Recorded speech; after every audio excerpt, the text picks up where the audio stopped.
I alla fall. Ja. Okej. Har ni pluggat något inför redovisningen ändå? Nej, Nej. bara lite. Nu är det så att det är ju redovisning nu på torsdag. Tycker du att det är jobbigt att prata inför folk? Undviker du muntliga redovisningar eller kanske genomförer dem trots ångest och starka obehagskänslor? Du är inte ensam. Ungefär var 4:e person i Sverige tycker det är väldigt jobbigt att tala inför grupp. Här kommer några tips som kan göra det lättare för dig när du ska prata inför folk. Kanske känns det självklart, men ett tips är att vara väl förberedd och påläst. Om du kan det som du ska prata om känner du ofta att du har mer kontroll. Det ger dig också en fördel om du skulle råka komma av dig under redovisningen. En vanlig anledning till att man blir nervös och känner obehag är för att man upplever sig granskad.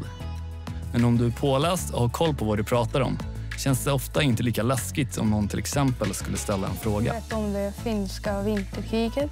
Öva, Finska vinterkriget, öva, krig- öva. Krig mellan Finland och Sovjetunionen. Börja med att läsa texten högt för dig själv. När du har gjort det några gånger och kan det du ska prata om hyfsat så kan du testa att berätta fritt utan att ha något papper framför dig. År 1789.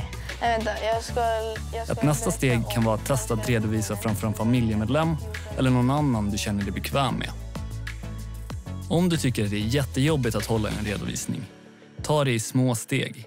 Det vill säga, utsätt dig för din rädsla i små doser. Kanske börja med att räcka upp handen och ställa frågor i klassrummet. Det kan vara en enkel fråga som: När slutar lektionen? 10:15 slutar vi idag. fråga din lärare om du kan få börja med att redovisa för en mindre grupp Ta den för en mindre eller för enbart läraren. Absolut. Sätt upp en plan där målet är att du så småningom ska prata inför hela klassen. I juli 1914 och den 11 november. Det startade med När man hamnar i en situation som upplevs som ett hot, som att ställa sig framför en grupp människor, utsöndras det stresshormoner i kroppen. Blodtrycket höjs och hjärtat klappar snabbare. De fysiska reaktionerna gör det svårt att koncentrera sig och det finns en risk att man tappar fokus på det man pratar om. Det leder i sin tur till mer stress. En ond cirkel helt enkelt. Det du kan göra när stressen är som värst är att försöka att andas djupt och långsamt. När du tar kontroll över din andning så skickar du en signal till kroppen om att ta det lugnt. Det gör att hjärtat kommer slå långsammare och att stressreaktionen vänds.